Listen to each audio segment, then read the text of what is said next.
Perdón, Maicena, ya empezó mi clase. ¿Cómo? ¿Qué pasó? No, perdón, estaba diciendo que ya empezó la clase.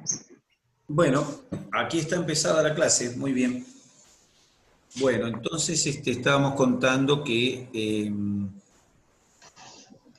de las diarreas. Entonces, ¿qué decíamos? Decíamos que las diarreas, me olvidé de lo que estábamos hablando. Sí, que es entre crónicas y agudas, está bien. Y contábamos cómo eran las crónicas, perfecto, de acuerdo. Entonces,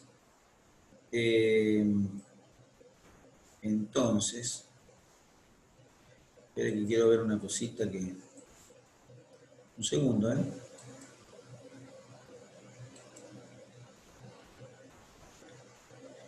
No entendí el GIF. Bueno,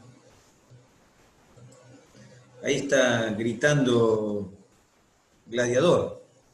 Creo que es Sí, es Gladiador. que como lo puso en mayúscula sentí como que nos estaba gritando, por eso me dio risa y mandé el GIF. Ah, bien. Entonces, nada, las diarreas agudas y crónicas. ¿Está bien? Entonces, hemos clasificado las diarreas. Ahora, ¿qué vamos a hacer con las diarreas? Bueno, primero dos palabritas de tratamiento de la diarrea aguda, de tratamiento de la diarrea aguda, o evaluación y tratamiento básicamente de las diarreas agudas como algo básico. Y después vamos a hablar de patologías de patología gastrointestinal que va a incluir la diarrea como síntoma dentro del proceso.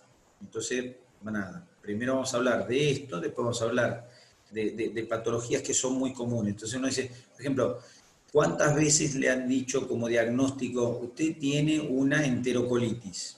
¿No les ha pasado? Sí, bueno, supongo que sí. Bueno, entonces, ¿qué es una enterocolitis? De eso vamos a hablar, o qué causa una enterocolitis. Bueno, entonces, las diarreas, entonces, ¿qué se hace con las diarreas? Bueno, hay que verlas porque no son todas iguales, entonces hay que ver si están acompañadas de síntomas o no, si están dentro de algún síndrome o no, ¿está bien?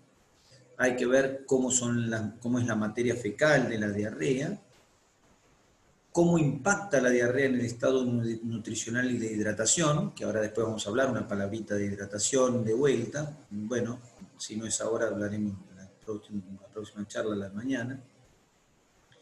Y luego, por supuesto, para el caso médico se hace una exploración física y pruebas diagnósticas, pero para el caso de ustedes evaluar el impacto que tiene una diarrea y la asociación con otras cosas, por ahí tiene relativa importancia, ¿no es cierto?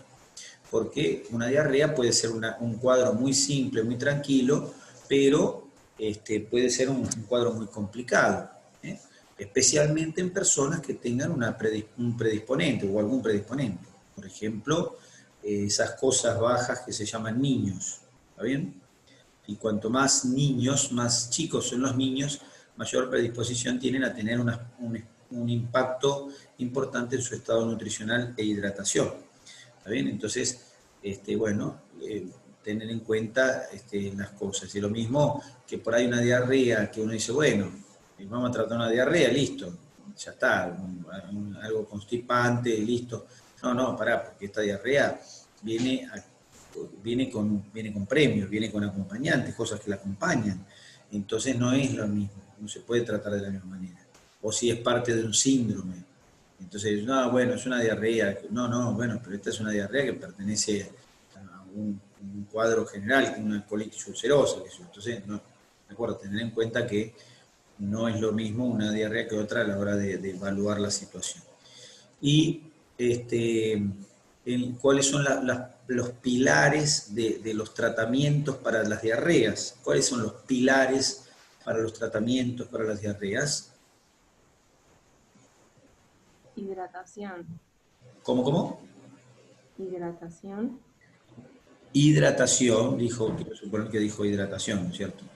Está bien. La palabra hidratación, que está bien, la reemplazaría para este caso por la palabra reposición. ¿Está bien? Reposición de agua y electrolitos. ¿Qué es hidratar? ¿Está bien? No está mal. Pero, aclarando entonces, la reposición que se puede hacer por vía oral siempre de preferencia, o si no, por vía endovenosa. ¿Está bien? Son las formas de reponer los líquidos con los electrolitos. Si es por vía oral, se repone en forma de agua con jugo de limón para sumar potasio, de agua con glucosa, con bicarbonato. ¿Está bien? Entonces, reposición de agua, de bicarbonato, de potasio, de glucosa. Bien, reposición de agua por vía oral. Y si no, se puede hacer por vía endovenosa, utilizando sueros salinos. ¿Está bien? Generalmente se utiliza suero, ¿de qué tipo se usa? ¿Qué suero se usa para hidratar? ¿El suero con o de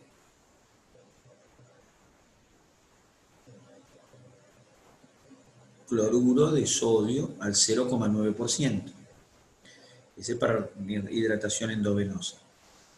Siempre que se hidrata una persona, siempre, sea por boca, ¿Cloruro de sodio al qué? 0,9%. 0,9%. Siempre que se rehidrata una persona, hay que agregarle, hay que suministrarle potasio. En el primer caso dijimos que el limón para la vía oral era una buena manera de reponer potasio. Se pueden dar suplementos orales de potasio. Y en el caso de los sueros, se agrega cloruro de potasio. ¿Está bien? Justamente para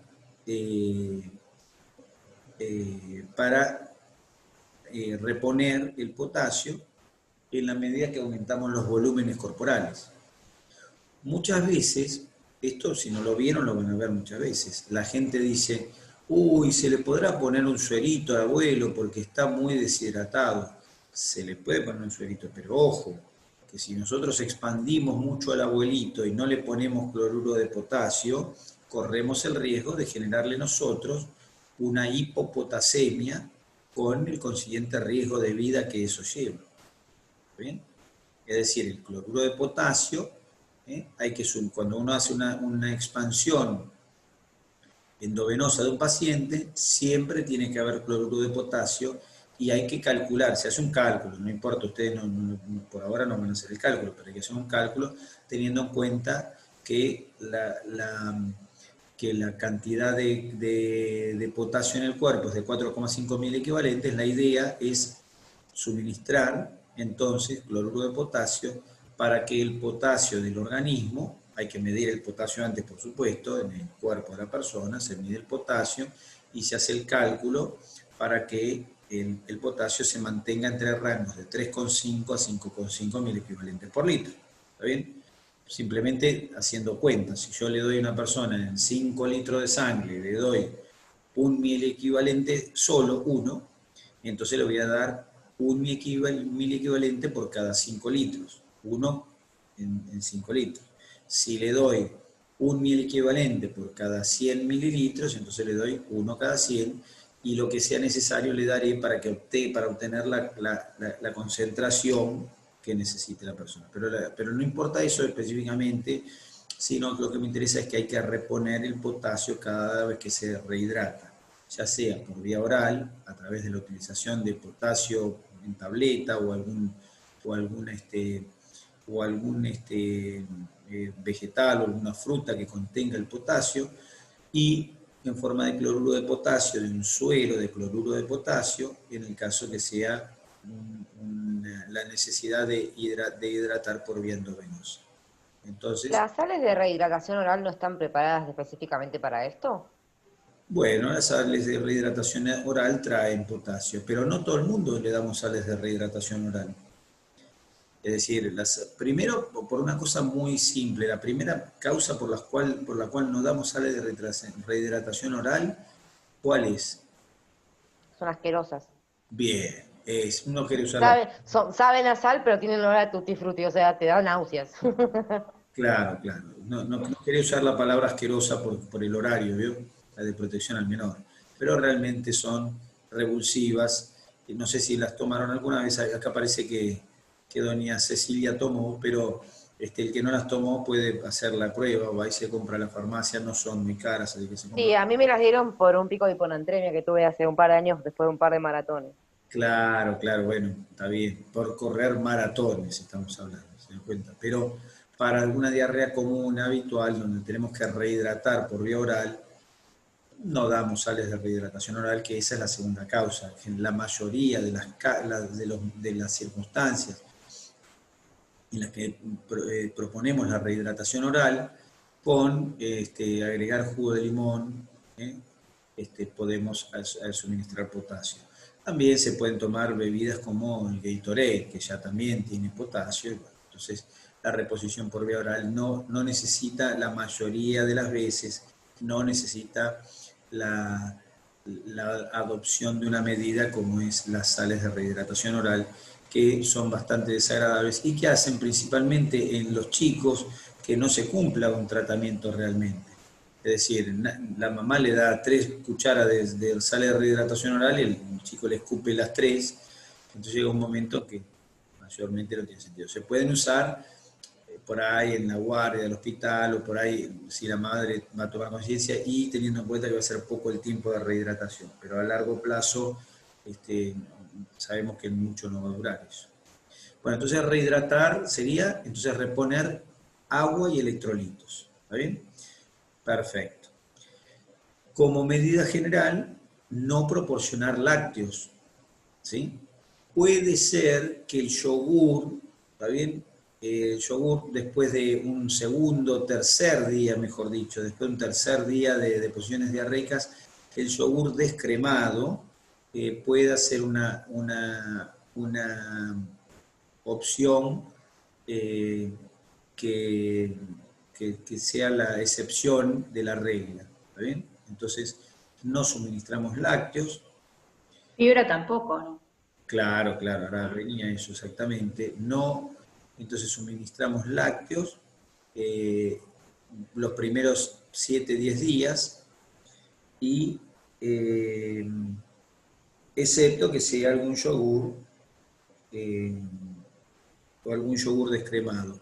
Puede algún queso desgrasado, blanco o de tipo fresco por salud también podría ser una opción, digamos como excepción. Después lo demás, nada.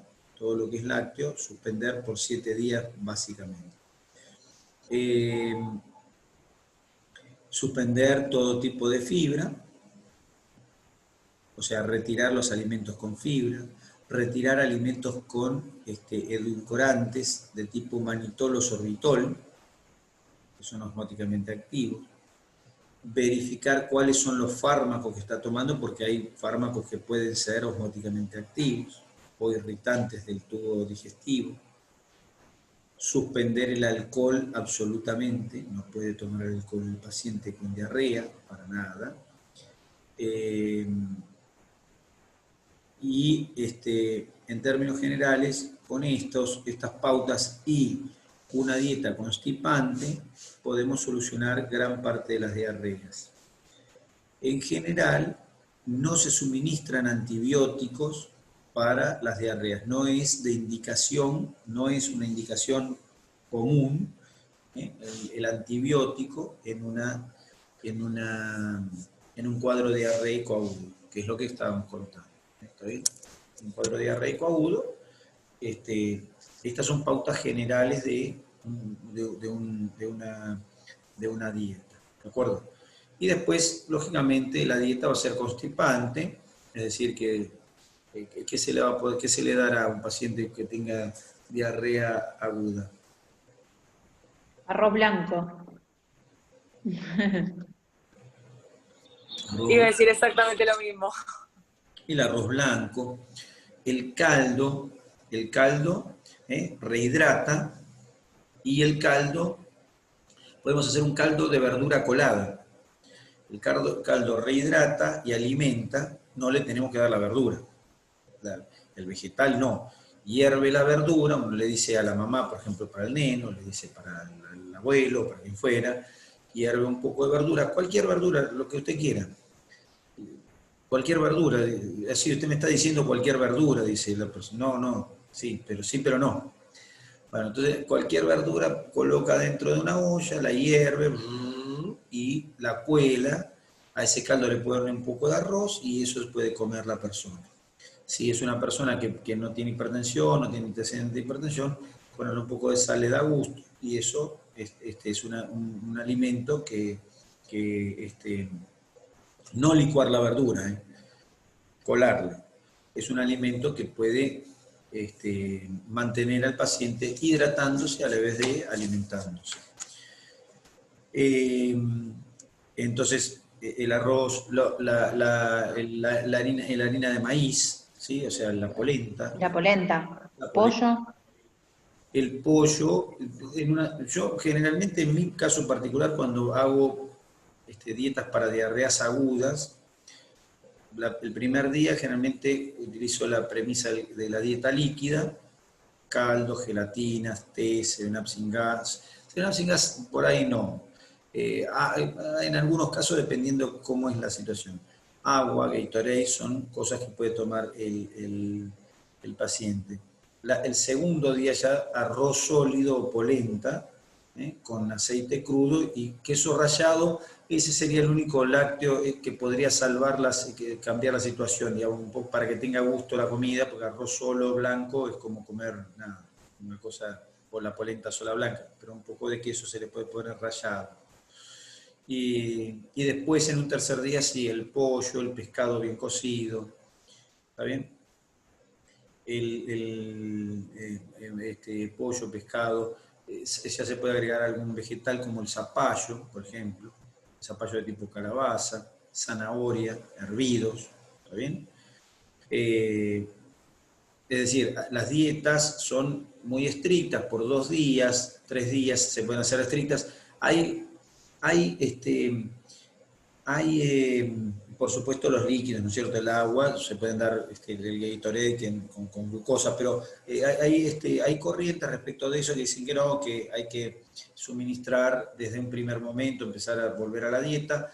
En lo personal, yo adopto la otra corriente, la de que ir incorporando lentamente los alimentos a lo largo de 3-4 días, no mata a nadie. Y si uno le suministra por ahí caldos de verdura colada al paciente, le suministra la cantidad de líquido que necesita y después le agrega la proteína en una carne de pescado o de pollo, nada, no le va a pasar nada a nadie y bueno, nada.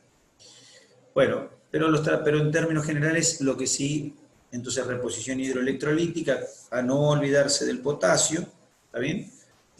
Suspender lácteos, fibras, alcohol, edulcorantes de tipo sorbitol, de tipo manitol, ¿está bien? Cosas generales. Bien, entonces, esto en términos generales para diarrea general. Una palabrita hemos mencionado acerca de diarrea general. Entonces ahora analizamos las diarreas desde el punto de vista de cuadros que producen las diarreas, ¿está bien? O situaciones en las que podemos encontrar estas diarreas, asociadas con diarreas. Y entonces hablamos acerca de las enterocolitis. Enterocolitis y gastroenteritis, en realidad todas estas terminologías son parecidas y hacen referencia en realidad a cosas similares. Es decir, cuando uno dice gastroenteritis o gastroenterocolitis o enterocolitis, está refiriéndose simplemente al sitio del intestino que uno supone como órgano blanco, ¿está bien? Como órgano blanco preferentemente dentro del cuadro que se está produciendo. Entonces, uno dice, bueno, un dolor periumbilical, decíamos, es probable que esté afectado el intestino delgado, entonces uno dice entero de intestino, delgado, enterocolitis. Está inflamado el intestino delgado y el colon. ¿Está bien? Colitis hace referencia a la inflamación principalmente de colon, que uno supone del lado izquierdo. ¿Se entiende? Gastroenteritis. La molestia está en el intestino y en el estómago, el proceso inflamatorio en curso. ¿Está bien? Entonces, pero son todos términos que hacen referencia a inflamaciones de distintas partes del tubo digestivo y cuyas causas pueden ser relativamente comunes. ¿Está bien? Decíamos, es decir, y dentro de estos cuadros hay una cantidad significativa de cuadros o estados, es como un rejunte, decimos las enterocolitis son un rejunte de distintos cuadros que entran en esto que son diarreas, ¿no es cierto? Pero cuando uno habla de estas enterocolitis, quienes van a la cabeza como productores de enterocolitis y de gastroenterocolitis o gastroenteritis, quienes van a la cabeza son los procesos infecciosos. ¿Está bien? Son las infecciones quienes producen la mayor cantidad de procesos enterocolíticos o gastroenterocolíticos, es decir, de inflamación intestinal y diarrea en el mundo. O sea, siempre a la cabeza van nuestros amigos los gérmenes. ¿De acuerdo? Bien. ¿Qué gérmenes nos pueden atacar? Es decir, las enterocolitis o gastroenterocolitis son producidas por distintos tipos de gérmenes. ¿Está bien? Dijimos, entonces, ¿cuál es la causa más importante de estas enterocolitis o gastroenterocolitis? Los gérmenes. ¿Qué gérmenes? Virus, bacterias, parásitos. ¿Está bien? Y entonces les cuento una palabrita básica de cada uno de estos cuadros, es decir, de virus, bacterias y parásitos, que ya que estamos viendo estas cosas, por lo menos vemos de qué se trata. ¿Está bien? Cuando uno habla de infecciones por virus, ustedes esto lo vieron virus cuando vieron microbiología, ¿no es cierto? Sí. Sí, profe. Sí, sí. Pensé que había una pregunta, no. Pensé que una pregunta. Bueno, entonces, ¿cuáles son, dentro de los virus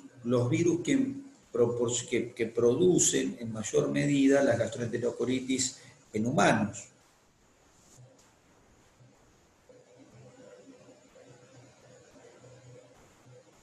¿Querés que te dé un ejemplo de un virus?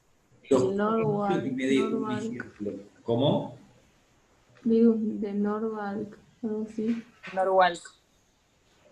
Sí, exacto. No quiero que me dé un ejemplo, quiero que me diga cuáles son los virus que afectan y producen gastroenterocolitis o gastroenteritis en el humano, o sea, gastroenteritis virales, con mayor frecuencia. Entonces ahí tenemos en el adulto, las gastroenterocolitis virales con mayor frecuencia están causadas por virus de Norwalk, exactamente. Los virus de Norwalk en el adulto son los que producen con mayor frecuencia procesos infecciosos. ¿Y qué más? El rotavirus. Rotavirus, exactamente. Los rotavirus son productores de diarreas, que son una de las causas más frecuentes de diarrea en el mundo. Porque, de hecho, no hay ser humano que no haya tenido este tipo de diarreas. ¿Está bien? No hay... no hay nadie que no haya tenido estos virus en su cuerpo. Distintas cepas, me dirán ustedes. Sí, está bien, perfecto. Fenómeno. Pero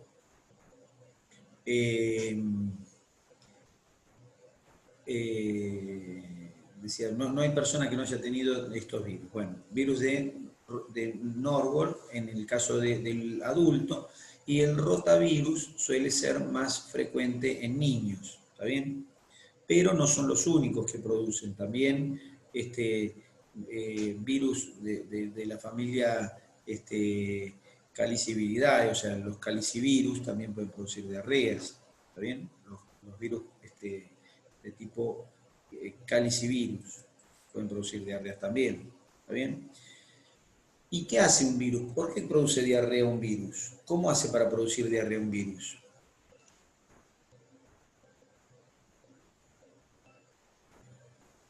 Bueno, la mayoría de los casos de diarreas por afección gastroentérica es directamente por afección del enterocito y alguna otra célula de la pared intestinal. Es decir, se ve afectada directamente la célula de la pared intestinal. El virus ingresa a la célula, la daña y ese daño puede producirle muerte directamente, por supuesto, a la célula que está afectada, o bien puede producir una alteración en su funcionamiento, de modo tal que pierda su función o que se vea alterada su función. ¿Está bien? Entonces, nada, son... Ahora, por ejemplo, con el de coronavirus, pues yo conozco gente que tuvo coronavirus y el síntoma era diarrea, vómito y fiebre. ¿Esto es lo que le sucede? Claro, el coronavirus que está atacando las virus. El coronavirus, como cualquier virus, es muy común que lo siguiente, van a ver al médico y el médico, después de verlos, examinarlos, preguntarles, que ellos dicen, bueno, lo que tiene es un virus. Suele pasar que la gente termina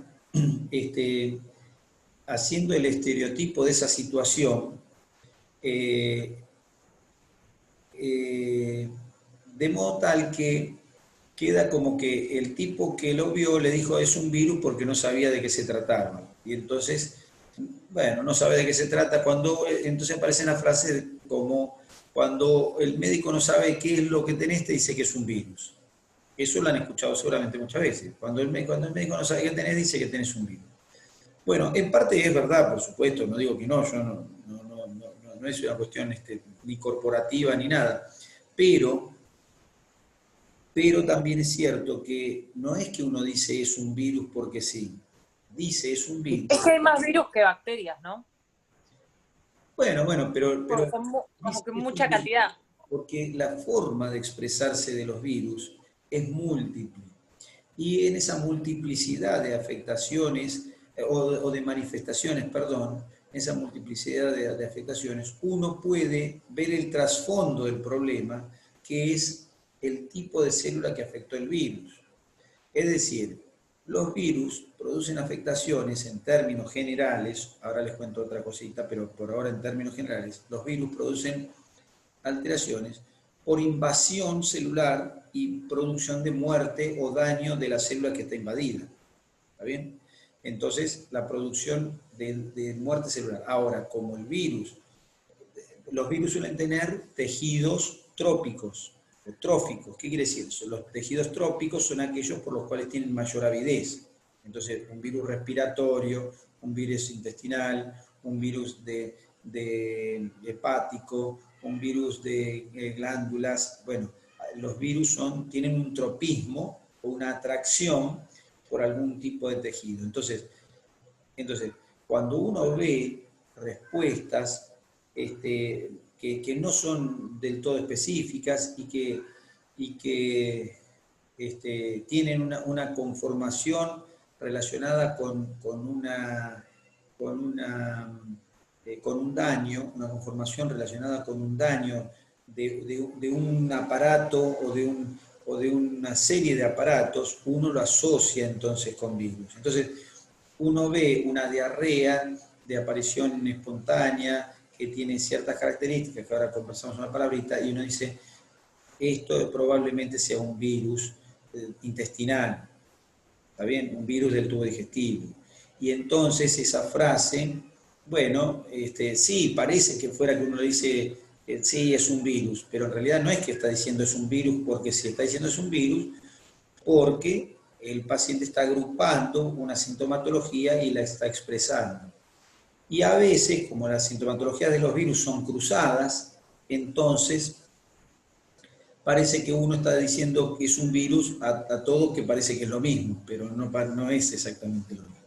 Entonces, el coronavirus tiene como sitio blanco células del árbol respiratorio principalmente, pero puede tener como blanco células del tubo digestivo. Entonces, cuando ataca las células del tubo digestivo, es que presenta sintomatología generalmente respiratoria asociada a la digestiva. O a veces es la digestiva la que domina el cuadro y no se alcanza a prestar atención que, por ejemplo, la persona no estaba oliendo bien, no que olía mal la persona, sino que no estaba oliendo bien, no tenía, me perdió el olfato, o le perdemos el rastro a la tosecita o a la molestia en la garganta. Entonces, a veces el virus nos muestra como síntomas y nos tapa un poco los otros, pero el paciente cuando uno lo indaga, dice, bueno, sí, pero a este le dio diarrea, sí, pero pará, si uno le pregunta, dice, ¿qué tuviste? ¿Diarrea? Sí. ¿Y tuviste cansancio, dolor muscular, dolor? Sí. ¿Y transpiraste a la noche? Sí. ¿Y tuviste fiebre? Sí. Y uno después le hace la pregunta al que tuvo el cuadro respiratorio y contesta sí a esa misma pregunta también. Es decir, que el virus tiene alguna manifestación más porque tiene capacidad de invadir otra célula. Bueno, perfecto, puede suceder, pero eso, nada, eso no quita que la frase esto es un virus tenga fundamento, no le saca el fundamento. O sea que, bueno, así que la respuesta es, ¿puede tomar el coronavirus células intestinales y producir sintomatología? Sí. Pero ojo también, porque una cosa más, yo digo, la mayoría de los virus atacan a nuestras células y producen daño directo. Pero ojo, porque los virus también puede pasar que causen daño de forma indirecta. ¿Cómo? Bueno, el virus genera una respuesta inflamatoria y una respuesta inmunológica. Y esa respuesta inflamatoria y esa respuesta inmunológica pueden ser dañinas para nuestro cuerpo. ¿Por qué? Porque la inflamación trae daño de los tejidos. ¿Está bien? Y las respuestas inmunitarias también pueden traer molestias en los tejidos. Entonces, por ejemplo, uno tiene un virus que invade células, las células son reconocidas como ajenas al cuerpo y son atacadas por células nuestras. Y entonces genera una respuesta local por ahí contra un tipo celular. Y nada, el problema ya no es que el virus mata a las células, sino que nuestras propias células matan a nuestras propias células porque el virus está dentro. Entonces, las respuestas que pueden haber, o las formas de ataque, mejor dicho, de los virus, pueden implicar invasión propia de las células o invasión con un proceso inflamatorio o inmunitario asociado que cause el daño. ¿Está bien? Bueno, concluido esto, o dicho esto, entonces uno dice, bueno, entonces los virus gastrointestinales suelen ser virus que colonizan nuestro epitelio, el epitelio se lesiona, perdemos células epiteliales, se pierde la función de barrera y puede haber un síndrome diarreico. Entonces, por acción de los virus, esos síndromes diarreicos por acción de los virus suelen ser de tipo la acción osmótica, es decir, suelen ser diarreas osmóticas las que producen los virus. ¿Está bien? Se pierde capacidad absortiva, por supuesto, y eso viene acompañado con fiebre, quebrantamiento del estado general, es decir, mal estado general, dolores abdominales. ¿Está bien?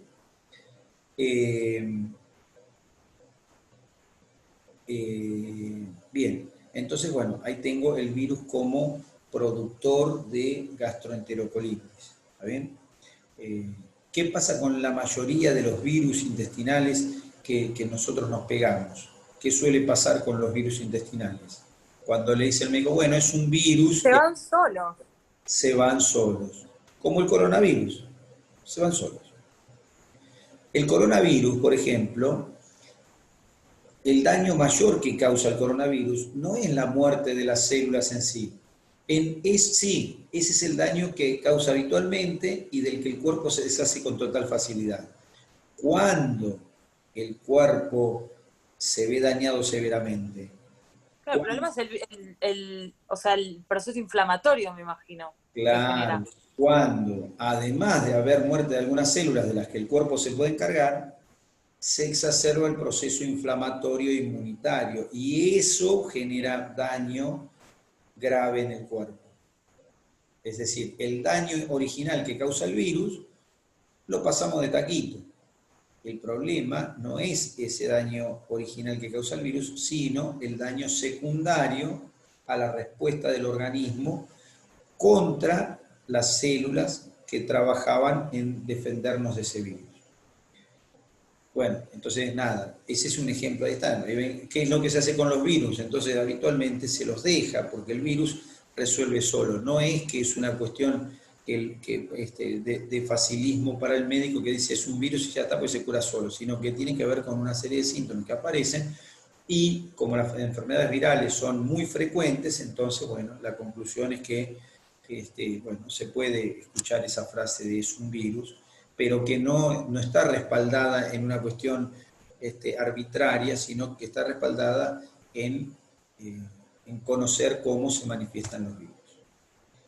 Bueno, entonces, ¿cómo manifiesta esto? Náuseas, vómito, dolor abdominal, fiebre, quebrantamiento del estado general, bueno, las manifestaciones de los virus que han tenido todos. ¿Está bien? Todo el mundo ha tenido virus. Entonces aparece el dolor de la panza, va de cuerpo, tiene diarrea, vuelve, se siente cansado, transpira, fatigado, va a la cama, toma el paracetamol. Bueno, ese cuadro, ese es el cuadro típico de la producción de enterocolitis o gastroenterocolitis por parte de los virus. Bien. Como consecuencia de la actividad de los virus, suele haber pérdida justamente de células epiteliales y por ende suele haber aplanamiento de las vellosidades. Es decir, que la vellosidad que está llena de células, pierde células y ahora la vellosidad se aplana, se hace más baja. Es decir, pierde las células del penacho completo y entonces el penacho tiene que aplastarse porque hay menos células para cubrir el mismo espacio. Entonces, una consecuencia del ataque de los virus son los aplanamientos de las vellosidades. Pero que si el virus se va, tienen tendencia a recuperarse porque los epitelios se recuperan fácil y rápidamente. ¿De acuerdo? Bien, entonces una palabrita fue de los virus. ¿Qué pasa con los demás agentes causales infecciosos, con las bacterias? Vamos con las bacterias. ¿Qué hacen las bacterias? ¿Cómo es que causan daño en nuestro cuerpo las bacterias? Bueno, en ese sentido, las bacterias tienen básicamente tres mecanismos para causar daño. ¿Cómo es que una bacteria puede causar daño? Bueno, la primera forma es a través de la falta de presencia de la bacteria, pero la presencia de alguna toxina preformada. Es decir, la bacteria vive en un medio, en ese medio fabrica una toxina, y nosotros nos comemos ese medio, puede ser, no sé, una mayonesa, por ejemplo, y comemos la mayonesa, y nos comimos la toxina preformada por la bacteria. ¿Qué? ¿Por infección, por intoxicación o por toxoinfección son las maneras? Bueno, una toxinfección haría referencia a ingerir un elemento tóxico producido por No, toxinfección es cuando te comes la bacteria y la bacteria adentro te hace la toxina.